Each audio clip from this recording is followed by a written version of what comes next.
और परमेश्वर हमारे जीवन से बातचीत करने का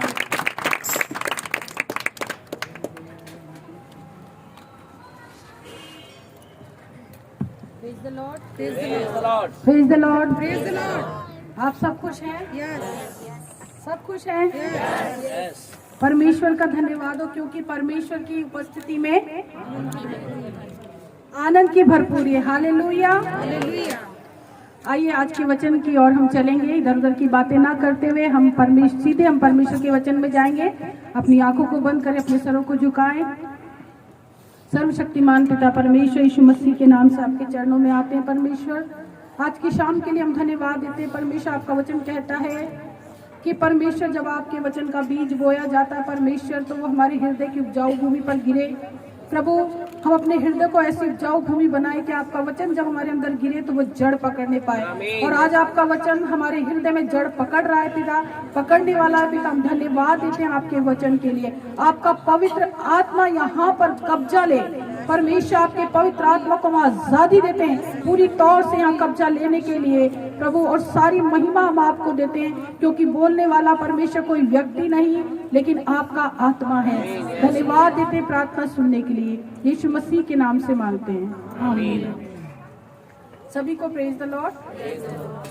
आज हम परमेश्वर के वचन से कुछ बातों को हम देखेंगे कि आज का जो हमारा विषय है, पिछली बार हमने देखा था सिद्धता के विषय में, और आज हमारा उस दिन जब हमने देखा था परमेश्वर हमें सिद्ध बनाना चाहता है तो हम सिद्ध बन सकते हैं। ये कभी ना कहें कि हम सिद्ध नहीं बन सकते, हम कहें हम सिद्धता की ओर बढ़ते चले जा रहे हैं। ये आज का हमारा टॉपिक नहीं है, लेकिन आज का हमारा जो विषय है वो है परमेश्वर में बने रहना। परमेश्वर में बने रहना, और परमेश्वर में हमें बने रहना बहुत जरूरी है। जरूरी है कि नहीं? Yes. जरूरी है। परमेश्वर में ही हमें बने रहना है, क्योंकि परमेश्वर के बाहर कुछ भी नहीं है। संसार के अंदर अगर हम देखें तो संसार में बहुत पाप है, बुराई है, बहुत ऐसी बातें हैं जो हमारे लिए ठीक नहीं है। इसलिए हम क्या करें? खुदा ने मुझको और आपको संसार से अलग किया है। किस लिए अलग किया है? ताकि हम उसमें बने रहें, हम उसके अंदर बने रहें। और परमेश्वर भी यही चाहता है कि हम उसमें बने रहें। परमेश्वर की इच्छा यह है कि हम परमेश्वर में और उसके वचन में बने रहें। एक वचन आप मेरे साथ निकालें जल्दी से, यूहन्ना उसका 15वां अध्याय और उसकी 4थी आयत को पढ़ दें, एक लाइन को पढ़ें। तुम मुझ में बने रहो और मैं तुम में। बस क्या लिखा है? तुम मुझ में बने रहो और मैं तुम में। क्या कह रहा है परमेश्वर? या परमेश्वर मुझसे और आपसे डायरेक्ट बात करके बोल रहा है, तुम मुझ में बने रहो और मैं तुम में। यानी कि हम परमेश्वर में बने और परमेश्वर हम में बना रहे। ये क्या है? ये परमेश्वर की इच्छा है। ये परमेश्वर का एक योजना है कि हम उसके अंदर बने रहें। एक और वचन पढ़े, 15 का 7 पढ़े। यदि तुम मुझ में बने रहो और मेरा वचन तुम में बना रहे। बस क्या लिखा है? यदि तुम मुझ में बने रहो और मेरा वचन तुम में बना रहे। इसका मतलब क्या है? परमेश्वर में हमें बने रहना है और उसके वचन में हमें बने रहना है। ये कौन कह रहा है? कौन कह रहा है? परमेश्वर। और किसकी इच्छा है कि हम उसमें बने रहें, उसके वचन में बने रहें? ये परमेश्वर की इच्छा है। लेकिन क्या हम साधारण तरीके से परमेश्वर में बने रह सकते हैं? बने रह सकते हैं साधारण तौर से जीवन जीने के द्वारा? क्या हम सुबह उठकर प्रार्थना करते हैं, साधारण प्रार्थना करते हैं, उठते हैं सुबह बिस्तर से हम प्रार्थना करते हैं, फिर हम नाश्ते की प्रार्थना करते हैं, फिर हम खाने की दुआ करते हैं, फिर शाम को जो हम बिस्तर पे जाते हैं दुआ करते हैं, और डेली रूटीन के हिसाब से हम अपने वचन को पढ़ते हैं? क्या इतना काफी है? काफी है इतना? मैं कहूँ नहीं। ये तो एक हमारा दिनचर्या हम इसे बोल सकते हैं। इसे हम क्या बोल सकते हैं? ये हमारी दिनचर्या है। ये शुरुआती चीजें हैं जो हम परमेश्वर के साथ करते हैं, ये हमें करना है। लेकिन परमेश्वर में बने रहना इससे कहीं अधिक हाई है, इससे कहीं अधिक ऊंचा है। परमेश्वर में बने रहना, ये परमेश्वर में साधारण तरीके से हम बने नहीं रह सकते। परमेश्वर में बने रहने के लिए हमें एक परमेश्वर के साथ घनिष्ठ संबंध स्थापित करना होगा। परमेश्वर के साथ एक मजबूत रिश्ते में हमें चलना होगा।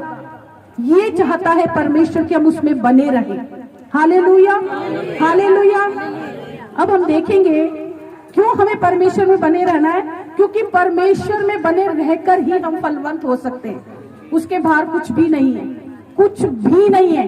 क्योंकि आगे हम देखेंगे परमेश्वर का वचन हमें क्या बताता है कि बाहर कुछ भी नहीं है। सफल हम हो ही नहीं सकते, सोचने की तो बहुत दूर की बात है, हम नहीं हो सकते हैं, क्योंकि परमेश्वर में रहकर हम फलवंत हो सकते हैं। अब हम देखेंगे कि परमेश्वर के अंदर बने रहने का क्या मतलब है, क्या अर्थ है परमेश्वर में बने रहना, और कैसे हम परमेश्वर में बने रह सकते हैं। पहला पॉइंट है आत्मा की आवाज को प्रतिदिन सुनने के द्वारा। कैसे? आत्मा की आवाज को प्रतिदिन सुनने के द्वारा हम परमेश्वर में बने रह सकते हैं। क्योंकि आपको मैं बताऊं, आत्मा, परमेश्वर का आत्मा मुझसे और आपसे प्रतिदिन बात करता है। अब आप कहेंगे कैसे बात करता है? मैंने तो कभी परमेश्वर की आत्मा की आवाज को नहीं सुना। सुना है आपने। जब आपका मन करता है मैं प्रार्थना नहीं करूं, तब एक आवाज अंदर से आएगी, नहीं तू प्रार्थना कर। ये आत्मा की आवाज है। जब आपका मन करता आज बहुत थकान है, आज मेरे पास बहुत काम है, आज मैं बहुत बिजी हूं, मैं वचन आज नहीं पढ़ती, तब एक आवाज और एक आवाज अंदर से आएगी, नहीं तू वचन को पढ़। जब आपका मन करता है संडे आराधना में कोई काम आपको पड़ गया, मैं सच कह रही हूँ, ये बात आप नोट डाउन कर लें, आप परख कर देख लें इन बातों को। जब आपको संडे की आराधना में जाने का समय हो, तब कोई काम आपके पास आए, तब प्रभु का आवाज आपके अंदर आएगा, नहीं तू पहला स्थान प्रभु को दे, नहीं तू पहले प्रभु के भवन में जा। ये आत्मा की आवाज है प्यारे परमेश्वर के लोगों। Hallelujah, hallelujah. और अगर हमने इस आत्मा की आवाज को सुन लिया, अगर हमने इस आवाज को फॉलो किया, हम परमेश्वर में बने रह सकते, परमेश्वर में बने रह सकते। एक वचन आप निकालें, रोमियो की पत्री उसका 8वां अध्याय उसकी 13वीं आयत को जल्दी से पढ़ें, हम जल्दी जल्दी चलेंगे। क्योंकि यदि तुम शरीर के अनुसार दिन काटोगे तो मरोगे, यदि आत्मा से देह की क्रियाओं को मारोगे तो जीवित रहोगे। हालेलुया। हम दूसरी लाइन की ओर देखेंगे, यहाँ लिखा है यदि आत्मा से देह की क्रियाओं को मारोगे तो जीवित रहोगे। कैसे जीवित रहेंगे? आत्मा के द्वारा। आत्मा को हमें क्या करना है? अपने शरीर पर हावी करना है। हमें आत्मा की आवाज को सुनना है। लिखा आत्मा से देह की क्रियाओं को मारोगे तो जीवित रहोगे। जीवित रहोगे यहाँ लिखा गया, लेकिन हम तो ही आशीष पाएंगे, तो ही हम सफल होंगे, तो ही हमारे काम बनेंगे। अगर हमने अपने शरीर की नहीं सुनी और हमने अपनी परमेश्वर की आत्मा की आवाज को फॉलो किया, हमने उसको सुना, तो हम क्या होंगे? सफल होंगे। हम परमेश्वर में बने रह सकते हैं। लेकिन कहीं अगर हमने गलती से भी हमने परमेश्वर की आत्मा की आवाज को इग्नोर किया, अपने शरीर की इच्छा को पूरा किया, फिर क्या होगा? वहां पर शायद हम फेल हो सकते हैं। तो इसलिए हमें क्या करना है? परमेश्वर में बने रहने के लिए प्रतिदिन परमेश्वर बात करता है। आप जब परमेश्वर का वचन सुनते हैं, परमेश्वर का वचन प्रतिदिन आप पढ़ते हैं, सब पढ़ते हैं, सब पढ़ते हैं परमेश्वर का वचन, तो परमेश्वर का वचन जरूर कुछ ना कुछ बातें हमें जरूर बोलेगा। ये हो नहीं सकता कि परमेश्वर का वचन कुछ ना बोले, जरूर बात करता है। जब हम उसे पढ़ते हैं तो कोई ना कोई बात परमेश्वर हमारी कभी सुधार की बोलेगा, कभी हमें आज्ञा देगा, कभी हमें आशीष की बात परमेश्वर का वचन बोलेगा। अगर हमने उस परमेश्वर के वचन की बात को हाई अप किया, हमने उसको पहला स्थान दिया, हमने अपने शरीर को पहला स्थान नहीं, आत्मा की आवाज को पहला स्थान देंगे, तो हम क्या होंगे? परमेश्वर में एक मजबूत संबंध को स्थापित कर पाएंगे। हम परमेश्वर में बने रहेंगे। ये होता है परमेश्वर में बने रहने का अर्थ। हमें क्या करना है? या अगर आप घर जाकर आप रोमियो के 8वें अध्याय को जरूर पढ़ना, वहाँ बहुत सारी बातें लिखी गई है। शरीर पर मन लगाना तो परमेश्वर से बैर रखना है। 15वीं आयत में लिखा गया है कि हमें क्या करना है? आत्मा के अनुसार चलना है। हमें परमेश्वर की आत्मा के अनुसार चलना है। प्रभु की बातों में हमें उसके वचन के हिसाब से हमें चलना है।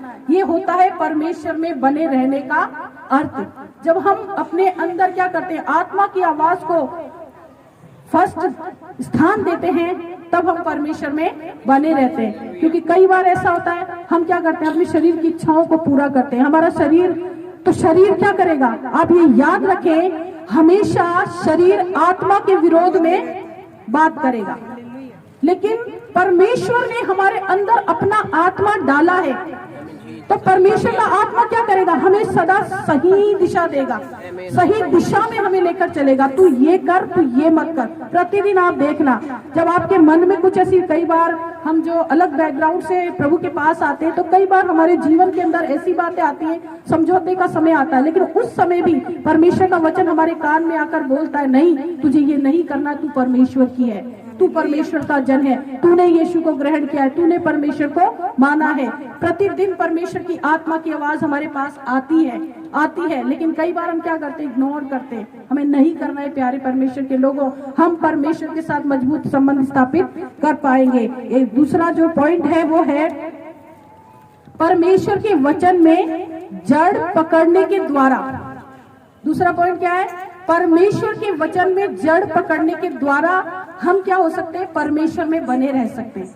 ये होता है परमेश्वर में बने रहने का अर्थ। एक वचन निकाले जल्दी से, कुलुस्सियों 2:7 पढ़ दें। और उसी में जड़ पकड़ते और बढ़ते जाओ, और जैसे तुम सिखाए गए वैसे ही विश्वास में दृढ़ होते जाओ, और अत्यंत धन्यवाद करते रहो। बस प्रभु का धन्यवाद हो सुंदर वचन के लिए। Hallelujah, hallelujah. यहाँ लिखा है और उसी में, किसमें? परमेश्वर में और उसके वचन में। यहाँ लिखा उसी में जड़ पकड़ते और बढ़ते जाओ। हमें बढ़ना है, हमें बढ़ना है। जब हम परमेश्वर में हैं, हम यीशु में हैं, हम परमेश्वर के अंदर आ गए, हमें क्या करना है? ठहरना नहीं है, हमें बढ़ना है, हमें बढ़ते जाना है। आप जानते हैं, जब एक छोटा सा बीज जब भूमि में बोया जाता है, थोड़े दिन बाद आप देखोगे वो छोटा सा पौधा वहां पर उगेगा और धीरे धीरे वो बढ़ता जाएगा। लेकिन बढ़ेंगे कैसे? हम कैसे बढ़ेंगे? साधारण तरीके से हम पेड़ को देखते हैं, पौधे को देखते हैं, वो क्या करता है? भूमि में क्या करता है? जड़ पकड़ता है, जड़ें मजबूत होती है। जब जड़ें मजबूत होती है वो बढ़ता जाता है, बढ़ता जाता है और एक बड़ा पेड़ बन जाता है। और हमारे लिए क्या है? ये तो पेड़ के लिए है, लेकिन हमारे लिए क्या? हमारे लिए ये है कि जब परमेश्वर का वचन बोला जाए, हर एक वचन, हर एक डॉट, हर एक बिंदु के अंदर हम क्या करें? अपने हृदय रूपी भूमि में उसे जड़ पकड़ने दें, उसे जड़ पकड़ने दें। तो क्या होगा? जड़ जब हम पकड़ेंगे तो हम बढ़ेंगे। कई बार हम सब देखते हैं लोगों को, लोग बढ़ते नहीं है। क्यों नहीं बढ़ते हैं? क्योंकि यहाँ लिखा है, पहले क्या होता है? जब पौधा जड़ पकड़ेगा तभी तो बढ़ेगा। अगर जड़ ही सूख जाएगी तो बढ़ सकता है क्या पौधा? नहीं बढ़ सकता। उसी प्रकार मैं और आप भी जब तक परमेश्वर के वचन में जड़ नहीं पकड़ेंगे, हम नहीं बढ़ सकते। हमें जड़ पकड़ना होगा।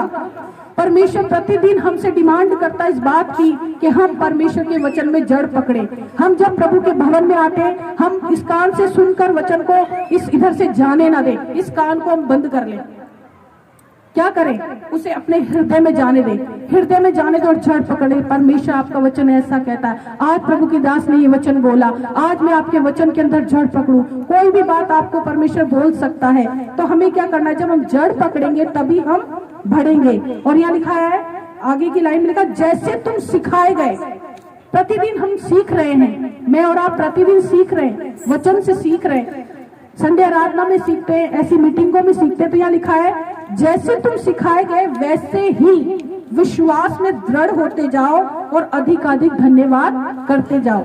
इतने शानदार प्रभु के वचन हैं और प्रभु इतनी शानदार अगुवाई करता है। हमें क्या कहता है प्रभु? प्रभु कहता है धन्यवाद करते रहो, विश्वास में दृढ़ होते जाओ। प्रभु हमसे बोल तो रहा है, और क्या बोलेगा परमेश्वर? और क्या बोलेगा परमेश्वर जब उसने अपने इस वचन के अंदर प्यारे परमेश्वर के लोगों सारी बातें बोल दी। इस वचन में सब बातें उसने बोल दी। फिर हम कौन सी बात उससे चाहते हैं? कई बार हम कहते हैं प्रभु तुम मुझसे बोल, प्रभु तुम मुझसे बोल। अरे परमेश्वर कहता मैंने बोल तो दिया, मैंने बोला है। क्या बोल रहा है प्रभु? उसी में विश्वास में दृढ़ होते जाओ, जैसे तुम सिखाए गए वैसे ही विश्वास में दृढ़ होते जाओ और अधिकाधिक धन्यवाद करो। अधिकाधिक धन्यवाद करो, मतलब ज्यादा धन्यवाद हमें करना है। तो क्या होता है? यही होता है परमेश्वर में बने रहने का अर्थ। हमें बने रहना है। एक और वचन जल्दी पढ़े, यहूदा 1:21 पढ़े। अपने अपने आप को परमेश्वर के प्रेम में बनाए रखो। बस क्या लिखा है, अपने आप को परमेश्वर के प्रेम में बनाए रखो। यानी कि बार बार प्रभु क्या कह रहा है, बनाए रखो, बने रहो, मुझ में बने रहो, मेरे वचन में बने रहो। बार बार एक ही बात परमेश्वर हमसे कह रहा है, बने रहो, बने रहो। गीत भी गाते हैं, बने रहो तुम बने रहो, यीशु में बने रहो। यीशु में, उसके वचन में, परमेश्वर में बने रहना है। यहाँ लिखा है, बार बार प्रभु कह रहा है अपने आप को, हमें दूसरों को जांचने की जरूरत नहीं है। हमें अपने आप से कहना है, मैं परमेश्वर में बनी रहूंगी, मैं परमेश्वर में बना रहूंगा। ये बात हमें अपने आप को सिखानी है। जैसे दाऊद अपने मन को सिखाता है ना, भजन 103 के अंदर क्या कहता है, हे मेरे मन तू यहोवा को धन्य कह। वो खुद को सिखा रहा है, अपने आप को, मन को आज्ञा दे रहा है। तो हमें भी अपने आप को कहना है, मैं परमेश्वर में बनी रहूंगी, मैं परमेश्वर के वचन में जड़ पकड़ूंगी, मैं परमेश्वर में बढ़ती चली जाऊंगी। Hallelujah, hallelujah. क्या आपको आनंद नहीं आता है वचनों को सुनकर कि खुदा हमसे क्या बात करता है? हम जल्दी से तीसरे पॉइंट के ऊपर चलेंगे। तीसरा हमारा पॉइंट है, परमेश्वर के मार्गों पर लगातार चलते चले जाना। परमेश्वर के मार्गों पर लगातार चलने के द्वारा हम उसके अंदर बने रह सकते हैं। बने रहने का यही अर्थ है। और परमेश्वर के मार्ग क्या है? क्या है परमेश्वर के मार्ग? परमेश्वर का मार्ग है सच्चाई, भलाई, प्रेम करना, एक दूसरे से, एक दूसरे के लिए प्रार्थना करना। ये परमेश्वर के मार्ग हमें सिखाते हैं, प्रभु हमें सिखाता है। खुदा का वचन कहता है, धन्य है जो मेरे मार्गों पर चलता है। उसके मार्गों पर हमें बने रहना है। यानी कि हमें जो ट्रैक परमेश्वर ने दिया है ना, उस सीधे हमें चले जाना है। उससे ना तो दाएं मुड़े और ना बाएं मुड़े। लेकिन ये बात आप ध्यान रखें कि जब हम प्रभु में चलते हैं, बहुत सारी चीजें आती हैं जो हमें खींचने का प्रयास करती हैं। आप कई बार सोचेंगे आसानी से हम प्रभु में चल रहे हैं, हम साधारण तरीके से हम चल रहे हैं, अच्छी बात है। नहीं प्यारे परमेश्वर के लोगों, हमें एक क्या करना पड़ेगा, हमें बहुत ही बल के साथ परमेश्वर के मार्ग पर चलना पड़ेगा। क्योंकि शैतान की ताकत हमें कई बार पीछे खींचने का प्रयास करती है, लेकिन मुझे और आपको उसका इनकार करना है। हमें समय नहीं कि उन बातों को बताऊं, क्योंकि बहुत सारी बातें रोमियो की पत्री में, इब्रानियों की पत्री 12 अध्याय में लिखा गया है कि बहुत सारी बातें आती हैं जो उलझाने की हैं, जो फंसाने की हैं, पाप की बातें हैं। उन सबको हमें दूर करके क्या करना है, हमें परमेश्वर के मार्ग पर बने रहना है। और हमें कहना नहीं, शैतान की जब आवाज आए तो हमें कहना नहीं, मैं परमेश्वर के मार्ग में बनी रहूंगी, बना रहूंगा। तब क्या होगा, परमेश्वर हम में बना रहेगा। उन सारे वचनों को मैं समय नहीं बता नहीं सकती, क्योंकि भजन 14 में लिखा है, परमेश्वर क्या करता है, धर्मी लोगों के बीच में निरंतर रहता है। इतना शानदार वचन है, मुझे बहुत आनंद आता है देख पढ़ करके। खुदा क्या कह रहा है, प्रभु तू क्या कह रहा है कि वो हमारे साथ सदा सर्वदा रहता है। अगर हम उसमें बने रहेंगे, जड़ पकड़ेंगे, उसके अंदर चलते चले जाएंगे, हमारे साथ साथ परमेश्वर चलेगा, हमारे आगे आगे परमेश्वर चलेगा, हमारी अगुवाई परमेश्वर करता चला जाएगा। और अगर हम व्यवस्था विवरण उसका 8:6 पढ़ें, इसलिए अपने परमेश्वर की आज्ञाओं का पालन करते हुए उसके मार्गों पर चलना और उसका भय मानते रहना। हालेलुया। क्या लिखा, इसलिए अपने परमेश्वर यहोवा की आज्ञाओं का पालन करते हुए उसके मार्गों पर चलना। उसके मार्ग पर चलना क्या है, हम उसकी आज्ञाओं को माने, उसकी आज्ञा जो हमें बाइबल में दी गई है उनको माने। उनको मानने में जरा भी हम ढिलाई ना बरते, हम इधर उधर की बातें ना सोचे कि मैं कैसे मानूं। कुछ भी बातें अभी को बहुत सारी बातें कलीसिया में सिखाई जा रही हैं क्वायर को लेकर। आप चिंता ना करें, आपके भले के लिए ये बातें बोली जा रही हैं, आपके आशीष के लिए, क्योंकि आप आशीष के लिए बुलाए गए हैं, आप चुने हुए हैं, आप अभिषिक्त हैं, इसलिए आप लोगों को बोला जा रहा है। इसमें हम अदरवाइज इसको ना लें, क्योंकि खुदा का वचन कहता है हम क्या हैं, हम परमेश्वर ने हमें क्या बनाया, एक ऐसा बर्तन बनाया कि हम उसके लिए यूज हो। समझ रहे हैं आप लोग, परमेश्वर ने ऐसा बर्तन मुझको और आपको बनाया कि हम उसके लिए यूज हो, संसार के लिए हम यूज नहीं हो सकते हैं, क्योंकि ये हमारी भलाई है। अगर हम खुदा के लिए यूज होंगे, वो अभिषेक हमारे अंदर बना रहेगा। लेकिन कहीं अगर गलती से हमने क्या किया, संसार की बातों को अपने अंदर इन्वॉल्व किया, तो क्या होगा, वो अभिषेक जाता चला जाएगा। आप जानते हैं शिमशोन के बारे में सब जानते हैं। उस यहोवा का आत्मा उस पर से उठ गया था, क्यों? क्योंकि वो गलत राह चला। इसलिए हमें क्या करना है? हमें अपने आप को परमेश्वर के प्रेम में, उसमें हमें बने रहना है। ये हमारे लिए आशीष है। कई बार अभी समझ में नहीं आता, लेकिन जब हम एक स्टेज पर जाएंगे, एक ऐसे लेवल पर जब हम पहुंचेंगे, हमें समझ में आएगा। हाँ, उस दिन जब पास्टर साहब ने बताया था, उस दिन जब प्रभु के दास ने बोला था, सही बोला था। आज मैं उस चीज को महसूस करती हूँ। ये बातें हो सकता है शायद आपको आज कुछ अटपटी लग रही होंगी, नहीं, लेकिन उसको ग्रहण करें, उसको स्वीकार करें। हाँ प्रभु मैं ऐसा करूंगी, तो हम क्या पाएंगे? आशीष पाएंगे। और हमें क्या करना है? परमेश्वर में बने रहना है। परमेश्वर में बने रहने की आशीष हम देखेंगे। अभी हमने देखा कि परमेश्वर में बने रहने का अर्थ क्या है। उसका अर्थ है हम उसी में जड़ पकड़ते और बढ़ते जाएं, उसके मार्गों पर हम बने रहें। और क्या करें? क्या करें? हम आत्मा की आवाज को पहला स्थान दें। ये हमारे जीवन में होना बहुत जरूरी है। और उसकी आशीषों को हम देखेंगे। यूहन्ना का 15:5 पढ़ दें। मैं दाखलता हूँ, तुम डालियाँ हो, जो मुझ में बना रहता है और मैं उसमें, वह बहुत फल फलता है। Hallelujah, hallelujah. वो बहुत फल फलता है। हम बहुत फल लाना चाहते हैं, फलवंत होना चाहते हैं। होना चाहते हैं क्या आप लोग? चाहते हैं? यस बोले, यस हाँ मैं चाहता हूँ।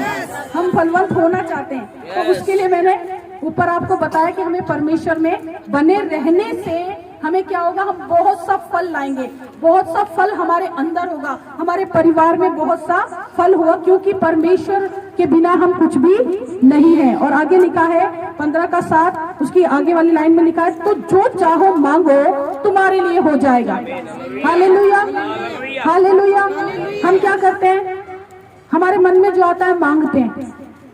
तो प्रभु ने यहाँ पर हमें बताया है, यदि तुम मुझ में बने रहोगे तो जो चाहो मांगो हो जाएगा। शर्तें हैं प्यारे परमेश्वर के लोगों, शर्तें। खुदा ने कहा अगर तू ऐसा करेगी मैं ऐसा करूंगा, अगर तू ऐसा करेगा मैं ऐसा करूंगा। यहाँ लिखा है तो जो चाहो मांगो तुम्हारे लिए हो जाएगा। और एक और वचन पढ़े, व्यवस्था विवरण 28:8 पढ़े। क्या आशीष प्रभु हमें देता है उसमें बने रहने में? तेरे खत्तों पर और जितने कामों में तू हाथ लगाएगा उन सबों पर यहोवा आशीष देगा। Hallelujah, hallelujah. क्या कह रहा है प्रभु वचन? तेरे खत्तों पर, हमारे भंडारों पर, जो हमारे भंडार है ना, उस पर परमेश्वर आशीष देगा। और जितने कामों में मैं और आप हाथ लगाएंगे क्या होगे? वो सफल होगा, वो फेल नहीं हो सकता। हम कभी भी फेल नहीं हो सकते अगर हम वो जो ऊपर की बातें आपको बताई गई है, परमेश्वर के अंदर जड़ पकड़ेंगे, परमेश्वर में बने रहेंगे, परमेश्वर में लगातार चलते चले जाएंगे, तो हमारे लिए कोई बात अनहोनी नहीं होगी। कोई भी बात, जैसे हमारे परमेश्वर के लिए क्या है? कुछ भी कठिन नहीं है। वो असंभव को संभव करने वाला परमेश्वर है। तो जब मैं और आप उसकी राह पर चलेंगे, उसमें जड़ पकड़ेंगे, तो मेरे लिए भी कोई कठिन होगी क्या बात? आपके लिए कोई कठिन होगी? नहीं हो सकती है। आप जो चाहेंगे वो हो जाएगा। हालेलुया, क्योंकि वो अपने डरवैयों की इच्छा को पूरा करता है, वो उनके मनोरथों को पूरा करता है, वो हमारे मन की इच्छा को पूरा करता है। आप भजन 37 को उठाकर पढ़ना, बहुत सारी बातें वहां लिखी गई है। और भजन 81 का 13 और 14 पढ़ दें। यदि मेरी प्रजा मेरी सुने, यदि इज़राइल मेरे मार्गों पर चले, तो मैं अंश भर क्षण भर भी उनके शत्रुओं को दबाऊं। और बस क्या लिखा है? तो क्षण भर में मैं उनके शत्रुओं को दबाऊं। जो हमारे विरोध में खड़ा होगा ना, उनको परमेश्वर दबाएगा, वो हार जाएंगे। अगर हम परमेश्वर के अंदर जड़ पकड़ेंगे, बढ़ते जाएंगे, बने रहेंगे, तो क्या होगा? परमेश्वर वचन कहता है यदि मेरी प्रजा मेरी सुने, यदि इज़राइल मेरे मार्गों पर चले, तो क्षण भर में मैं उनके शत्रुओं को दबाऊं। क्या आशीष मिलेगी हमें? हमारे शत्रु हार जाएंगे और हम विजयी होंगे, हम विजयी होंगे। Hallelujah, hallelujah, praise the Lord. लेकिन कई बार लोग बोलते हैं क्या जरूरत है परमेश्वर में, अगर मैं नहीं बना रहूं तो, अगर मैं नहीं प्रभु में चलूं तो क्या होगा? क्या होगा आप जानते हैं? परमेश्वर के वचन के अंदर लिखा है, यूहन्ना 15:4 में लिखा है, यदि मुझ में बने ना रहो तो नहीं फल सकते। उसमें अगर हम नहीं बनेंगे तो हम फल ही नहीं सकते। और 5 में लिखा है क्योंकि मुझसे अलग होकर तुम कुछ भी नहीं कर सकते। हालेलुया। तो ऑप्शन और कुछ नहीं है हमारे पास, केवल बने रहना जरूरी है। बने ही रहे, इसमें कोई वो नहीं कि मैं नहीं बना रहूंगा। तो नहीं बने रहूंगा तो मेरा नुकसान है, इसमें मैं फल नहीं ला सकती हूँ, मैं फलवंत नहीं हो सकती हूँ, क्योंकि प्रभु ने आप कहा है मुझसे अलग होकर तुम कुछ नहीं कर सकते। तो ऑप्शन यही है कि हम प्रभु में बने रहें, प्रभु के अंदर जड़ पकड़ते रहें, प्रभु के मार्गों पर हम चलते रहें। यूहन्ना 15:6 पढ़े। यदि कोई मुझ में बना न रहे तो वह डाली के समान फेंक दिया जाता और सूख जाता है। हालेलुया। क्या लिखा है? यदि कोई मुझ में बना न रहे। अब आप कहेंगे अगर मैं नहीं बना रहूं तो क्या फर्क पड़ जाएगा? बहुत बड़ा फर्क पड़ता है। यहाँ लिखा है मैं डाली के समान फेंक दिया जाता है। आप जानते हैं पेड़ के अंदर से एक डाली को आप काट कर अलग कर दो, थोड़े दिन वो हरी रहेगी, फिर धीरे धीरे उसके पत्ते मुरझाएंगे, फिर वो सूख जाएगी, और सूख जाएगी लोग क्या करेंगे? उसे आग में डालकर जला देंगे।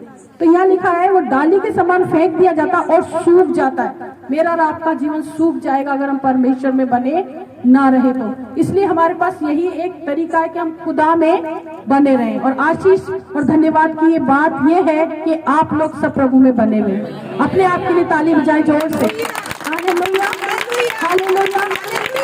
आप सब प्रभु में बने हुए हैं और आपको परमेश्वर 1000 गुना फलवंत करेगा।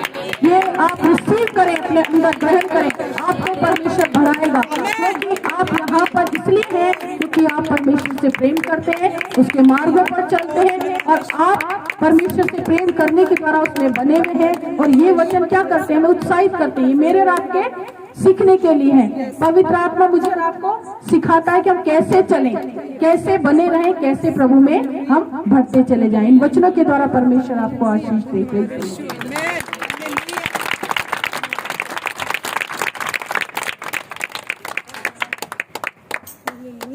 Praise the Lord, praise the Lord, hallelujah. प्रभु के नाम को धन्य कहते हैं। हमारा परमेश्वर वो परमेश्वर जो हमें हर दिन हर घड़ी अद्भुत रीति से अपने वचनों की बातों को सिखाता है, समझाता है। और प्यारे परमेश्वर वो हम क्या करें? इन बातों को समझकर आगे बढ़े।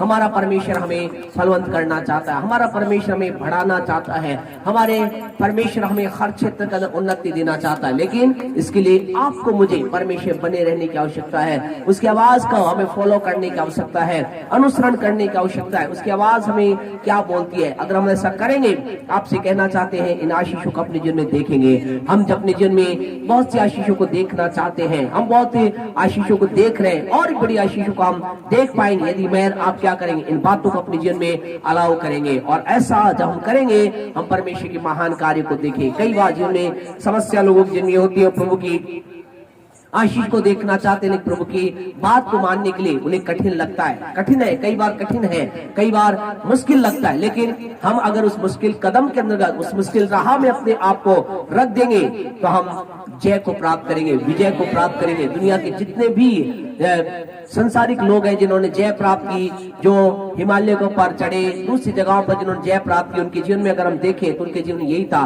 पहला कदम रखा, थोड़ी दूर गए, कठिनाई लगी, थोड़ी ऊंचाई पे गए, लगा लौट जाए। कई लोग उनके साथ गए। अगर कई, मैं आप इन बातों को समझते हैं, देखा है कई ऐसे लोग जो लोग फर्स्ट टाइम जो अंतरिक्ष पे गए, उनकी गवाहियां हैं, उनकी बात सुने गए। बड़ी टीम थी, आधी टीम लौट गई। उन्होंने कहा हम आगे जाना नहीं चाहते, लेकिन कुछ थे जिन्होंने निर्णय ले, नहीं कुछ भी हो जाए, कई प्रकार की प्रॉब्लम आई, लेकिन आगे बढ़े और जय प्राप्त की। अगर वो संसारिक लोग उन कामों को कर जो उन्हें कहा गया था, कष्ट में उन्होंने किए, तो क्या हुआ? उन्हें विजय मिली, सफलता मिली। आपसे कहना चाहे मेरे आपके जीवन भी जब हम आत्मिक कामों को फॉलो करेंगे, हम परमेश्वर की हर आशीष, अद्भुत बात यह है संसार के अंतर्गत आशीष जो मिलती है, संसारिक कार्यों की जो आशीष मिलती है वो केवल कुछ क्षेत्रों के होती है। लेकिन मेरे आपके जीवन के अंदर जब हम आत्मिक नियम को फॉलो करते हैं, हम आत्मिक सिद्धांत को जब अपने जीवन के अंदर लागू करते हैं, हम हर क्षेत्र में उन्नति प्राप्त करते हैं। और परमेश्वर ने अपनी इच्छा रखी है, क्या कहा प्रभु परमेश्वर ने अपने वचन में कि हे प्रिय मेरी लिए प्रार्थना है, ये मेरी इच्छा है, ऐसा मैं चाहता हूँ। क्या चाहता हूँ? जैसे तू आत्मिक उन्नति कर रहा है, सब बातों में उन्नति करे, भला चंगा रहे। परमेश्वर हमें सब बातों में उन्नति देगा, चंगाई देगा, छुटकारा देगा। परमेश्वर हमारे जीवन में ऐसा करना चाह रहा है। विश्वास के साथ उसकी बातों को ग्रहण करते हुए आगे बढ़े। आइए अपनी आंखों को बंद करें। इस समय यदि आप में से किसी के जीवन के अंदर आपको लगता है कि हाँ, ये वचन मेरे जीवन के अंतर्गत आज बात कर रहा है, हाँ मैं प्रभु के अंतर्गत बना रहना चाहता हूँ, चाहती हूँ, आप बने हुए हैं, चल रहे हैं, बहुत अच्छी बात है। और अधिक निर्णय के साथ आगे बढ़ना चाहते हैं। एक खतरनाक बात हमने इस वचन के अंतर्गत देखी, इस बात को याद रखें 15:6 के अंतर्गत, यदि ना बने काट डाले जाएंगे, सूख जाएगा। अंत में आगे उस पर लिखा गया है वो आग में डाला जाएगा। प्यारे परमेश्वर लोगों, ऐसा ना समझे ये आग नरक की आग के बारे में बातचीत तो करती है, लेकिन संसार में भी वो व्यक्ति आग के अनुभव अर्थात पीड़ा, दुख, तकलीफ, तमाम प्रकार की जीवन भर वो कष्टों में, कई लोगों के जीवन में जीवन भर वो कष्टों में रहते हैं। रीजन दे अलाउ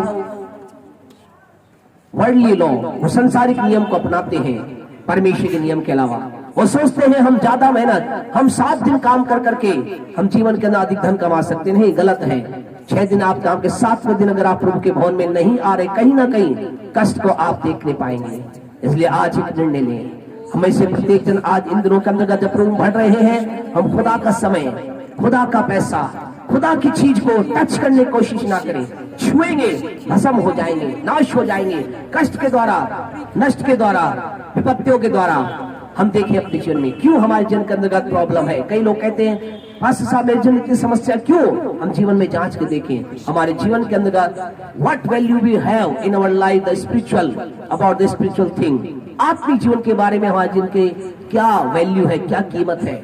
हमारे जीवन के अंदर एक तरफ चर्च है, एक तरफ दुनिया काम है, हम किस ओर जाते हैं। जब हमारे जीवन के धन की बात है, एक तरफ हमें बिजली का बिल चुकाना है, एक तरफ प्रभु के लिए दशमांश देना, हम किसको देते हैं। हमारे जीवन के अंतर्गत एक तरफ हमें प्रभु की मीटिंग के अंदर जाना है, एक तरफ बर्थडे पार्टी में जाना है, किस ओर हम जाते हैं। हमारे जीवन के अंतर्गत आत्मिक चीजों का जो महत्व होगा, हम उतना ही आशीष प्राप्त करेंगे। प्रभु हमें अनुग्रह करे। आइए हम प्रार्थना करें। विशेष हम बिटिया निधि के लिए प्रार्थना करेंगे। हम मिलकर के बिटिया के लिए प्रार्थना करेंगे। विश्वास करते हैं प्रभु परमेश्वर अपने सामर्थ के द्वारा बिटिया के जीवन में काम करेगा। आइए हम सब अपनी आंखों को बंद करें। हम सब अपने हाथ को बिटिया को बढ़ाएं। हम विश्वास करते हैं प्रभु बड़ा चमत्कार बच्चे के जीवन में करेगा। Thank you father, worship Lord Jesus, hallelujah. धन्यवाद धन्यवाद धन्यवाद यीशु, हमारे महान और जीवित अनुग्रहकारी सामर्थी प्यारे पिता परमेश्वर, प्रवेश मसीह के नाम से हम आपके पास आते हैं। प्रभु आपका वचन कहता है कि आपके नाम से अंधकार की ताकतें भागती हैं, आपके नाम से अद्भुत चमत्कार होते हैं। प्रवेश इसी समय आपकी पवित्र सामर्थ पहुंची बिटिया निधि के जीवन में उतरने पाए, यीशु के नाम से उतरने पाए। प्रभु आपकी सामर्थ बच्ची के जीवन में काम करे। प्रभु हम तेरे दास होने के नाते हम प्रार्थना करते इसी समय यीशु के नाम से कंप्लीट छुटकारे घोषणा करते, यीशु के नाम से कंप्लीट घोषणा करते। हुई तेरे बच्ची चंगी हो जाए, ठीक हो जाए यीशु के नाम से। तेरे लहू की सावत को पिता हम सिर से लेकर पैर तक बच्ची के लिए मांग लेते, हम प्रार्थना करते खुदा आज से इसके जीवन में एक नया कार्य होने पाए। यीशु आपकी सामर्थ टच करे, यीशु के नाम से टच करे, यीशु के नाम से टच करे। रीदा बादशाह खाला रा रा बा और रीना मा नामा ना बाला रीदा ला रा रा बा रीनी मा शीदी लियांदा ला रा हुर्रा बा शिखाला रा बा शाबा रखली आती बाबा बाबा रीना मा नामा नामा ना रीदी लिया ला रा बा टच फिल लॉर्ड जीसस तेरे सामर्थ अच्छी जगह काम करे, जो तेरे नाम की महिमा कारण बने। इस समय हम प्रार्थना करते हैं उन लोगों के लिए जो हमारे बीच में दुखी है, परेशान है। प्रभु जी इस कॉलोनी में अगर प्रभु जी कोई परिवार परेशानी की अवस्था में, नशे की ताकत के कारण से पिता, कोई बहन परेशान है अपने पति के लिए पिता, अगर कोई माँ परेशान है अपने बेटे के लिए, इसी समय इस घर से परिवार से नशे की ताकतों का आज्ञा देते निकल जाए।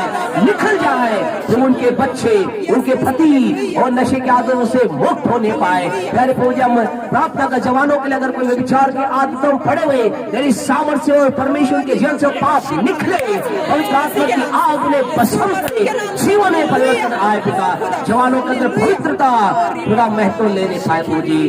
जो लोग नौकरी करते हैं उनके काम पर आशीष आने पाए, बिजनेस करने वालों बिजनेस बढ़ने पाए प्रभु जी। और यहाँ बैठा हर एक जन आज से आत्मिक बातों को एक जीवन में बड़ा स्थान देने वाला होने पाए, यीशु के नाम से मांगते हैं, आमीन। हमारे परमेश्वर का प्रेम, प्रभु यीशु का अनुग्रह, पवित्र आत्मा की सहभागिता से लेकर यीशु के दूसरे आगमन तक हमारे साथ और संसार के तमाम विश्वासियों के साथ बनी रहे, आमीन आमीन।